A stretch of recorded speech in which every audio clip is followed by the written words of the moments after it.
Hi guys, मैं अजीत झा अपने channel education by infinity से एक बार फिर आप सब लोगों का स्वागत करता हूं अपने चैनल एजुकेशन बाय इन्फिनिटी पे। और आज हम अपनी अगली वीडियो 12th क्लास की अगली वीडियो लेके आए हैं, जिसमें 12th क्लास का मैं अगला टॉपिक आपको और चैप्टर नंबर 4 का सबसे इम्पॉर्टेंट और लास्ट टॉपिक डिस्कस करूंगा।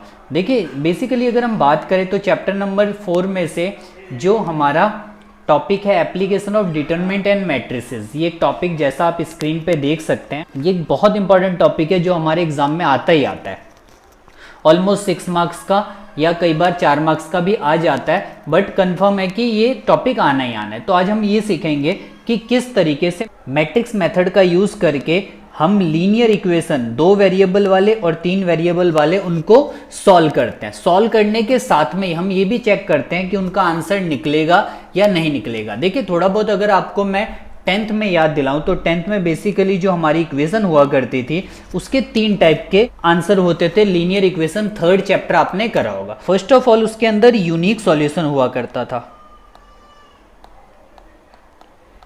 यूनिक सॉल्यूशन जिसके जब हम ग्राफ की बात करते थे, ग्राफ उसका इंटरसेक्टिंग होता था, आपस में इंटरसेक्ट करता था एक जगह पे, तो उनकी इक्वेशन जो उनके आंसर निकलते यूनिक सॉल्यूशन और इंटरसेक्टिंग लाइन होते थे। सेकंड जो मेरे पास केस होता था, अगर मैं थोड़ा बहुत आपको रिकॉल करवाऊं 10th क्लास, वैसे जरूरत तो नहीं है, बस जस्ट किस तरीके से उससे ये टॉपिक लिंक है उसको हम समझ सकते हैं। सेकंड जो हमारे पास होता था वो होता था इनफाइनाइट मैनी सॉल्यूशन,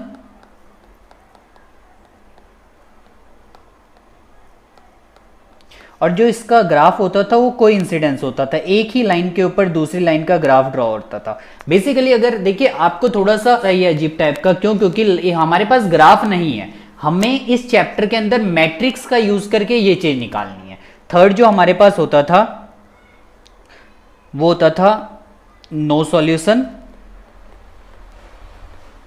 और नो सॉल्यूशन का जो ग्राफ होता था वो पैरेलल होता था, लाइनें जो होती थी वो पैरेलल होती थी। बेसिकली अगर मैं 10th की ही बात करूं तो 10th के अंदर हम ये बोलते थे कि यूनिक सॉल्यूशन और इनफाइनाइट मैनी सॉल्यूशन जब होता था तो उसको हम बोलते थे कंसिस्टेंट सॉल्यूशन। जैसा कि आप लोग यहाँ पे ये देख सकते हैं कि ये हमारे पास कंसिस्टेंट सॉल्यूशन के अंदर आता था, जिसके अंदर 1 और मोर सॉल्यूशन एग्जिस्ट करता है उसका। अगर हम बात करें इनकंसिस्टेंट सॉल्यूशन, तो इनकंसिस्टेंट सॉल्यूशन के अंदर हमारा नो सॉल्यूशन वाला केस आता था, सिर्फ लास्ट वाला। ठीक है, हमें इस चैप्टर के अंदर जो पढ़ना है वो सिर्फ वही पढ़ना है जिसके अंदर यूनिक सॉल्यूशन हो। जैसा नोट में आप देख सकते हैं लिखा हुआ है, in this chapter we restrict ourselves to the system of linear equation having unique solution only. तो हम सिर्फ उन्हीं क्वेश्चनों को पढ़ेंगे जिसमें यूनिक सॉल्यूशन है, बट तब भी हमें यह पता करना है कि सॉल्यूशन एग्जिस्ट करता है, कंसिस्ट करता है या नहीं करता है। तो उसका पूरा पैटर्न हम समझेंगे, किस तरीके से मैट्रिक्स का यूज करके किसी भी लीनियर इक्वेशन, चाहे वो 2 वेरिएबल वाले हो चाहे वो 3 वेरिएबल वाले हो, उनका पता कैसे लगाएं कि वो एग्जिस्ट करता है या नहीं करता। तो हम आगे देख लेते हैं। इसमें ये आप देख सकते हैं, इसमें लिखा है solution of system of linear equation using inverse of matrix. उसने एक 3 वेरिएबल वाली इक्वेशन के 3 एग्जाम्पल ले रखे हैं। ये मेरे पास देख सकते हो आप, a1x b1y plus c1z is equal to d1। ये मेरी फर्स्ट इक्वेशन इसने ले रखी है, ये first equation, then same second equation और थर्ड। हम यहाँ से 3 मैट्रिसेस क्रिएट करते हैं। पहला मैट्रिसेस x y z के कोफिशिएंट से निकाला जाता है, जो यहाँ पे a का नाम हम देते हैं। तो हमने एक a मैट्रिक्स बना दिया जिसको एक्स वाई जेड का जो भी कोफिशिएंट है उससे लिया गया है। देन उसके बाद सेकंड मैट्रिक्स हम x बनाते हैं, जिसके अंदर वो लेते हैं जिसकी वैल्यू हमें कैलकुलेट करनी होती है, जैसा कि इसमें हमें एक्स वाई जेड निकालना है। ये मेरे पास सेकंड। उसके बाद थर्ड मैट्रिक्स हम वो लेते हैं जो विदाउट एक्स वाई वाली टर्म होती है, उसको इस साइड शिफ्ट करके फिर वो d1 d2 d3 जो यहाँ पे लिया गया है उसको हम थर्ड बी मैट्रिक्स के अंदर लेते हैं। मैं दोबारा आपको बता दूं, हम 3 मैट्रिसेस क्रिएट करते हैं। सबसे पहला ए मैट्रिक्स, उसके अंदर एक्स वाई जेड के कोफिशिएंट को कंसीडर करा जाता है। उसके बाद हम एक एक्स मैट्रिक्स लेते हैं, इसके अंदर ये वैल्यू लेते हैं जिसको हमें कैलकुलेट करना है, देन एक्स वाई जेड। और एक बी मैट्रिक्स, उसके अंदर हम d1 d2 d3 इसके अंदर से लिया गया है, मींस वो कांस्टेंट वाली टर्म्स होगी उनको कंसीडर करा जाएगा।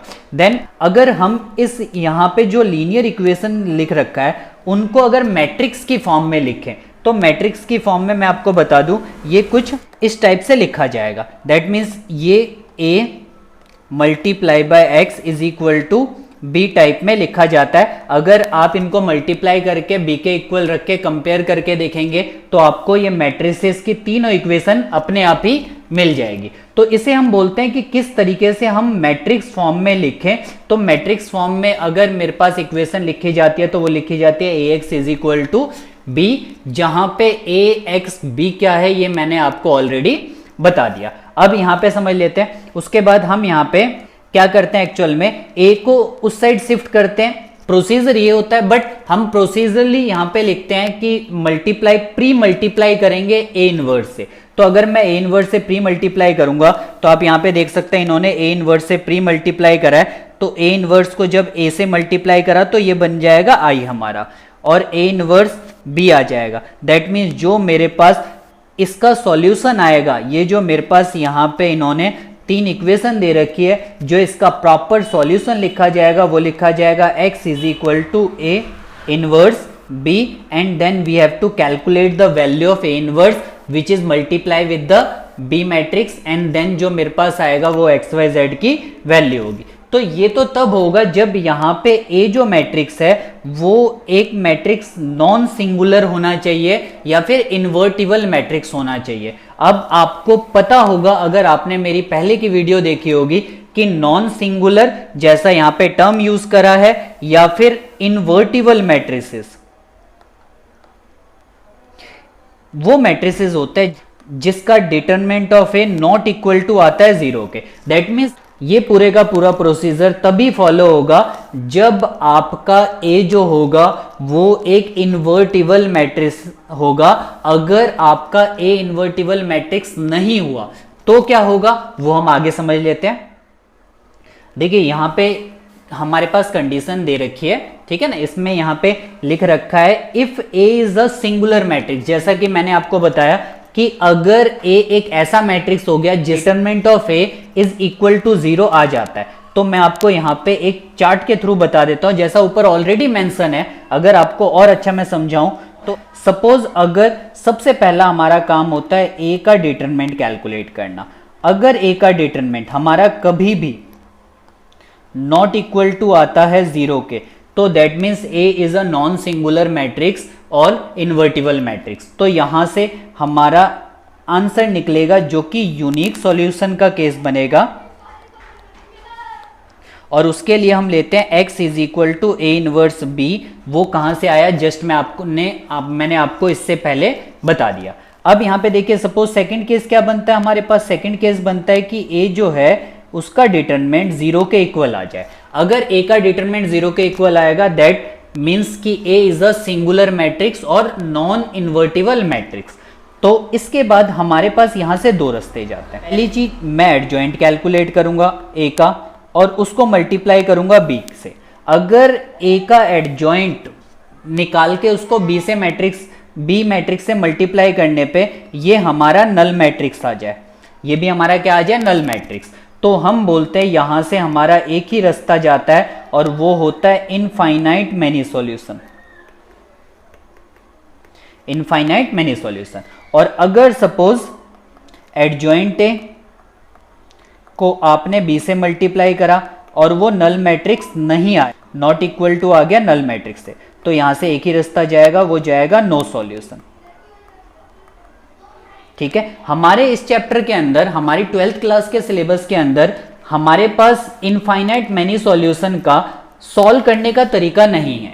ठीक है ना, हमें ये नहीं करना, हमारे पास सिर्फ ये होगा, बट ये जरूर बताना है हमारी बुक के अंदर कि किस तरीके से हम ये फाइंड करें कि कोई भी इक्वेशन जो है वो इनफाइनाइट होगा या नो सॉल्यूशन होगा या यूनिक सॉल्यूशन होगा। बट मैं आपको बताना चाहूंगा, अगर आप 2020 के बाद मेरी ये वीडियो देख रहे हैं तो 2020 के इस साल के सिलेबस में, मैं करंटली ये वीडियो 2020 में बना रहा हूं, 2020 के इस साल के सिलेबस में सीबीएसई ने इस टॉपिक को रिमूव कर दिया है। तो ये टॉपिक हमें 12th क्लास के 2020 के पेपर के लिए नहीं करना। मींस ये नहीं पता करना कि कोई भी लीनियर इक्वेशन जो है उसका सॉल्यूशन कैसा आएगा, कंजिस्ट करेगा या कंजिस्ट नहीं करेगा। ठीक, अगर आपको रिमूव सिलेबस के बारे में नहीं पता तो आप मेरी पुरानी वीडियो देख सकते हैं। आपको मेरी प्लेलिस्ट के अंदर 12th क्लास के अंदर रिमूव सिलेबस का एक वीडियो मिल जाएगा, जिसमें बकायदा उन्होंने मेंशन कर रखा है कि 4 चैप्टर के अंदर से consistency, inconsistency and number of solution of system of linear equation by examples remove कर दिया गया इस साल से। मींस आपके पास जो क्वेश्चन आएगा अब सिर्फ आपको उसे सॉल्व करना है, कि सॉल्व करके उसका यूनिक सॉल्यूशन निकाल के दे देना। आपको ये नहीं बताना कि कंसिस्ट करता है या नहीं करता है। जस्ट फॉर 2020 के बच्चों के लिए जिनका पेपर 2021 में होगा, 2021 में अंदर होगा। ठीक है, तब हम आगे समझ लेते हैं। तो ये हमारे पास पूरे का पूरा स्ट्रक्चर है जिससे हमें ये पता चलता है कि जो यूनिक सॉल्यूशन होगा, नो सॉल्यूशन होगा या फिर इनफाइनाइट मैनी सॉल्यूशन होगा। अब हम समझ लेते हैं क्वेश्चन के थ्रू कि किस तरीके से हम इसको समझेंगे कि यूनिक सॉल्यूशन का होगा और पूरे पैटर्न से उसको सॉल्व करेंगे और सॉल्व करके हम देखेंगे कि हमारे पास किस तरीके से आता है। आप उसको समझिए, आपको अगर उससे डाउट होगा तो हम और 1-2 एग्जाम्पल नेक्स्ट वीडियो में कर सकते हैं। और अभी इस टॉपिक के ऊपर हमें इसकी एप्लीकेशन बेस्ड क्वेश्चन भी करने हैं, जो वर्ड प्रॉब्लम बेस्ड क्वेश्चन होते हैं। आपको उसके लिए भी मेरी 1-2 वीडियोस मिलेगी, क्योंकि वर्ड प्रॉब्लम बेस्ड क्वेश्चन भी इसमें 1-2 आ जाते हैं, इंपॉर्टेंट है वो भी हमारे सिलेबस के अकॉर्डिंग। देन इसमें कुछ अलग टाइप के भी क्वेश्चन है जो कि डायरेक्ट सॉल्व नहीं करने होते हैं, उसमें हमें मैट्रिसेस ऑलरेडी दे रखा होता है, उसका यूज, प्रोडक्ट का यूज करके उसे आगे सॉल्व करना होता है। तो वो भी हम समझेंगे आगे। जस्ट अब इस वीडियो को आगे कंटिन्यू करते हैं।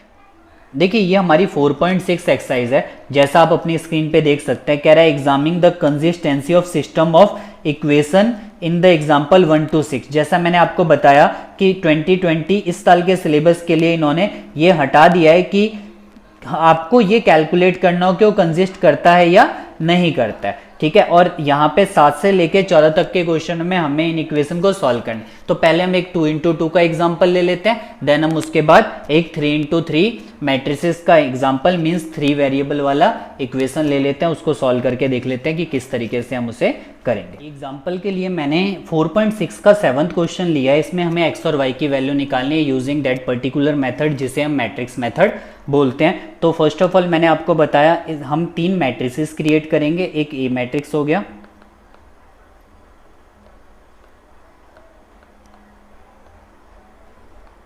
एक बी मैट्रिक्स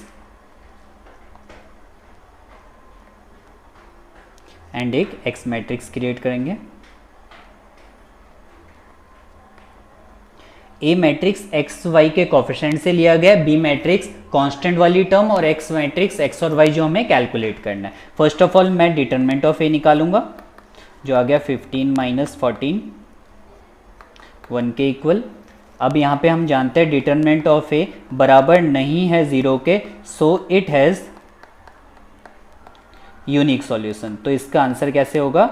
यूनिक सॉल्यूशन होगा, मीन्स कंसिस्ट करेगा जिसे आप लोग बोलते हैं। देन हम इनवर्स निकाल लेते हैं। तो आप जानते हैं कि आपके पास एडजॉइंट निकालने का डायरेक्ट मेथड है 2 into 2 का, तो हम उसमें उसको यूज़ कर लेते हैं यहाँ पे। तो इवन वाले जो भी नंबर्स होते हैं उनको आपस में इंटरचेंज कर देते हैं और ऑड नंबर वाली टर्म्स को के सिंबल को चेंज कर देते हैं। तो ये मेरे पास एडजॉइंट आ गया। देन यहाँ से ए इनवर्स मेरा कितना आ गया? ए इनवर्स आ गया, फॉर्मूला होता है 1 में determinant of A into adjoint A. तो मैं आपको बता दूं, अगर आपको इक्वेशन सॉल्व करना सीखना है तो उसके लिए आपको सारी की सारी पिछली वीडियोस देखनी पड़ेगी। आपको एडजॉइंट निकालना आना चाहिए, आपको डिटरमिनेंट निकालना आना चाहिए, आपको इन्वर्स निकालना आना चाहिए। तो हमारे पास यहाँ से ए इन्वर्स वो आ गया 1/1 3 - 7 - 2 एंड 5।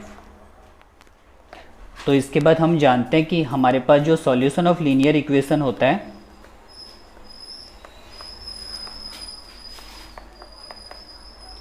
लीनियर इक्वेशन, उसका फॉर्मूला होता है x = a इनवर्स b, जैसा कि मैंने आज आप लोगों को बताया कि किस तरीके से फॉर्म होता है। तो यहाँ से हमारे पास x की जो वैल्यू आ गई वो आ गई, a इनवर्स हमारा निकला है 3 - 7 - 2 5 एंड इसको b मैट्रिक्स से मल्टीप्लाई कर देते हैं जो 4/5 था।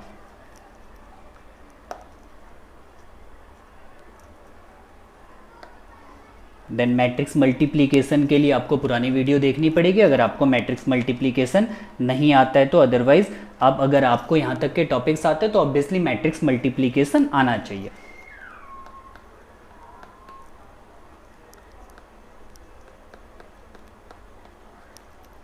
देन x की वैल्यू ले लेते हैं, x की वैल्यू है xy और यहाँ पे हमें सॉल्व करके हमारा रिजल्ट आ रहा है 2 और यहाँ पे माइनस का 3।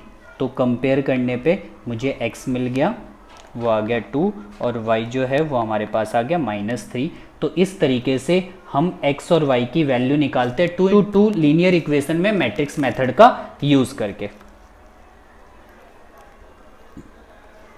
देन एक 3 × 3 का एग्जाम्पल के तौर पे मैंने 4.6 का 3 × 3 मैट्रिक्स के लिए मीन्स 3 वेरिएबल्स वाली लीनियर इक्वेशन के लिए क्वेश्चन नंबर 11 लिया है। मैं इसको आपको करके बताता हूँ, तो जो भी आपको मैंने समझाया है उसमें जो भी छोटे मोटे डाउट्स होंगे वो दूर हो जाएंगे। तो हम इसमें देख लेते हैं। फर्स्ट ऑफ ऑल हम इसमें 3 मैट्रिसेस क्रिएट करते हैं। एक ए मैट्रिक्स जो एक्स वाई जेड के कोफिशिएंट से बनता है, तो ये आ जाएगा 2 1 1 1 -2 -1 0 3 -5। ठीक है, इसके बाद एक हम एक्स मैट्रिक्स बनाते हैं जिसकी वैल्यू निकालनी होती है वो तो एक्स वाई जेड। देन एक बी मैट्रिक्स जो कांस्टेंट वाली टर्म्स को कंसीडर करके बनाया जाता है, तो ये आ गया 3/2 एंड 9। ये मेरे पास मैंने 3 मैट्रिसेस क्रिएट कर दिए। अब स्टेप बाय स्टेप मुझे चीज़ें करनी है। स्टेप बाय स्टेप चीज़ें करने का मतलब फर्स्ट ऑफ ऑल मैं डिटरमिनेंट ऑफ ए कैलकुलेट करूंगा। तो डिटरमिनेंट ऑफ ए हम निकाल लेते हैं। तो डिटरमिनेंट ऑफ ए के लिए आप इसे किसी के भी थ्रू एक्सपेंड कर सकते हैं, कोई बाउंडेशन है नहीं। तो मैं इसको C1 के थ्रू एक्सपेंड कर देता हूँ। C1 के थ्रू जब मैं एक्सपेंड करता हूँ तो ये मेरे पास इसके परपेंडिकुलर हाइड कर देंगे सारी चीज़ों को। तो हम यहाँ पे लिखेंगे 2, इसके परपेंडिकुलर हाइड करके सॉल्व करके जो आ रहा है मेरे पास वो आ रहा है 10 + 3, फिर माइनस का 1 हो जाएगा। फिर इसके परपेंडिकुलर हाइड करके चीज़ें -5 -3 एंड देन 0 वाली टर्म को हमें लिखने की जरूरत नहीं है, तो 0 से कुछ भी मल्टीप्लाई होगा तो 0 हो जाएगा। तो एक्चुअल में मैंने इसको इसके थ्रू एक्सपेंड कर दिया। पहले मैंने 2 को यहाँ पे लिखा, फिर 2 के परपेंडिकुलर छुपा के ये चीज़ें बच रही है, इसको सॉल्व करके रिजल्ट आ गया। फिर मैंने ये लिखा विद माइनस का सिंबल, ये माइनस का होता है, और इसके परपेंडिकुलर ये चीज़ें हाइड कर दी। फिर ये बच गया और ये बच गया, इसको सॉल्व करके मेरा रिजल्ट ये आ गया। एंड देन मैंने 0 को लिखा। 0 को के परपेंडिकुलर छुपाने की जरूरत नहीं है क्योंकि वो ऑलरेडी 0 हो जाएगा। देखिए इसमें एक्चुअल में जो चीज़ें यूज़ हो रही है ना वो हम पहले ही कर चुके हैं। ठीक है, अगर डिटरमिनेंट ऑफ ए निकालेंगे, कोफैक्टर निकालेंगे, एडजॉइंट्स निकालेंगे, इन्वर्स निकालेंगे, देन हम इसको पहले ही कर चुके हैं। अगर आपको इनमें से किसी भी टॉपिक में डाउट है तो आप मेरी पिछली वीडियो को मेरे प्लेलिस्ट में से जरूर देखिए ताकि आपको ये समझ आ सके। और इस पे बेस्ड क्वेश्चन एग्जाम में 6 मार्क्स का एवरी ईयर आता ही आता है। तो यहाँ पे हम देख लेते हैं इसके आगे क्या होगा। तो जब मैं इसको सॉल्व करता हूँ तो मेरा रिजल्ट जो आ गया वो आ गया 34। ये बन जाएगा हमारे पास 2 × 13 एंड ये बन जाएगा +1 × 8 which is equal to the 34। अब आप जानते हैं जो 34 है वो 0 के बराबर नहीं है, तो determinant of A is not equal to 0, so it has unique solution. जैसा हमने डिस्कस करा है पहले वीडियो में कि यूनिक सॉल्यूशन की कंडीशन क्या होती है। देन मैं इसके बाद इसका कोफैक्टर के लिए अगेन मैं किसको सॉल्व करूंगा, इसी को सॉल्व करूंगा। तो ये मेरे पास आ जाएगा a11 की जो वैल्यू आ जाएगी वो सॉल्व करके 13 आ जाएगी। सॉल्व करना इसको आना चाहिए आपको, मैं इसको बेसिकली पूरा डिटेल में नहीं करवा रहा हूँ। a12 की वैल्यू जब मैं सॉल्व करूंगा तो 5 आ जाएगा। उसके बाद a13 की वैल्यू आ जाएगी 3। फिर a21 निकाल लेते हैं। a21 की जो मेरी वैल्यू आ जाएगी 8। a22 जब मैं सॉल्व करता हूँ तो -10। a23 ये आ गया -6। a31 निकाल लेते हैं, वो 1 आ जाएगा। a32 वो हमारे पास 3 आ गया। a33 -5। अगर आपको कोफैक्टर में कोई भी डाउट है तो आप मुझे बताइए, ताकि मैसेज करिए। मैसेज करेंगे तो मैं आपको लिंक प्रोवाइड कर दूंगा उस वीडियो का जिसमें कोफैक्टर निकालना मैंने आपको डिटेल में बताया था। अदरवाइज आप थोड़ा सा सर्च करेंगे तो आपको प्लेलिस्ट के अंदर सब कुछ मिल जाएगा। देन हम इसका इन्वर्स निकाल लेते हैं। तो हम जानते हैं कि इन्वर्स के लिए हम क्या करेंगे, सबसे पहले जो भी मैंने कोफैक्टर्स निकाले हैं उसकी हेल्प से एडजॉइंट निकाल लूँगा। तो एडजॉइंट किस तरीके से निकालते हैं वो देख लेते हैं। एडजॉइंट के लिए मैं इनको इनकी पोजीशन पे लिख के उसका ट्रांसपोज कर देता हूँ। तो इनकी पोजीशन क्या बन रही है आप देख सकते हैं, 13, 5, 3, 8, -10, -6, 1, 3 एंड -5 ये। देन हम इसका कर देंगे ट्रांसपोज, और जब मैं इसका ट्रांसपोज करता हूँ तो मेरे पास रिजल्ट आ जाएगा एडजॉइंट, वो आ जाएगा 13, 5, 3, 8, -10, -6, 1, 3, -5 कुछ इस टाइप से। क्लियर। तो ये मेरे पास एडजॉइंट आ गया। इसके बाद हमें इन्वर्स निकालना आता है, तो इन्वर्स के लिए हम आगे कर लेते हैं। ए इन्वर्स जो हमारा होता है उसका फॉर्मूला होता है 1 में determinant of A into adjoint A. और डिटरमिनेंट ऑफ ए आपको याद होगा कि डिटरमिनेंट ऑफ ए हमने अभी जस्ट निकाला है, वो 34 आया था। तो ये आ जाएगा 1 में 34, देन 13, 8, 1, 5, -10, 3, 3, -6 और -5। ये मेरे पास ए इनवर्स की वैल्यू आ गई। अब ए इनवर्स निकालने के बाद हमारा लास्ट और फाइनल स्टेप होता है जिसमें हम जानते हैं कि जो भी सॉल्यूशन होगा इसका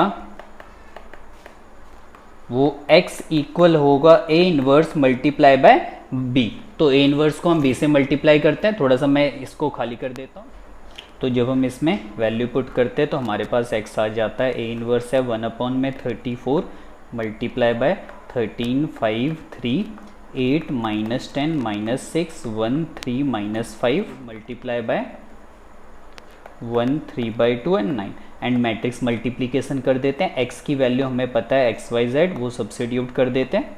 ये x मैट्रिक्स की वैल्यू मैंने पुट कर दी, 1/34 अभी एज इट इज़ रखते हैं। जब मैं इनको आपस में मल्टीप्लाई करता हूँ तो मैट्रिक्स मल्टीप्लिकेशन बेसिकली ये भी बेसिक चीज़ है, तो ये भी अभी हमें आती है। तो 13 + 12 + 9 आ जाएगा। देन यहाँ पे बन जाएगा 5 - 15 + 27 एंड यहाँ पे आ जाएगा 3 - 9 - 45। और ओवरऑल इसको सॉल्व करके रिजल्ट हमारे पास आ रहा है, वो आ जाएगा XYZ is equal to 1/34 and then it being 34, 17 and minus का 51। तो जब मैं इस 1 by 1 इसको डिवाइड करूँगा तो XYZ जो हमारे पास आ गया वो आ गया 1/2 एंड माइनस का 3/2। तो कंपेयर करने पे x हमारे पास आ गया, वो आ गया 1, y की वैल्यू 1/2 एंड z की value -3/2। Then that is the answer for the question word problem based. और एक दो और जो NCERT के अंदर अवेलेबल है उस टाइप के क्वेश्चन करवा दूंगा, ठीक है। लेकिन नेक्स्ट वीडियो में, अगर मैं आज कंटिन्यू करूंगा तो वीडियो थोड़ी ज़्यादा लंबी हो जाएगी। तो आप इसको देखिए, किसी टॉपिक में कोई डाउट है तो आप मैसेज करके मुझसे पूछिए। और अगर आपको मेरी ये वीडियो अच्छी लगे तो आप इसको लाइक और शेयर करना बिल्कुल मत भूलिए। अगर आप मेरे चैनल पे नए हैं तो इसको सब्सक्राइब करके बेल आइकन प्रेस कर सकते हैं, जिससे आपको डेली टू डेली अपडेट मिलती रहे। और आपके अगर कोई सजेशन है मेरी वीडियोस के रिगार्डिंग तो आप मुझे बताइए, ताकि मैं और इम्प्रूवमेंट अपनी वीडियोस के अंदर ला सकूं। Thank you so much.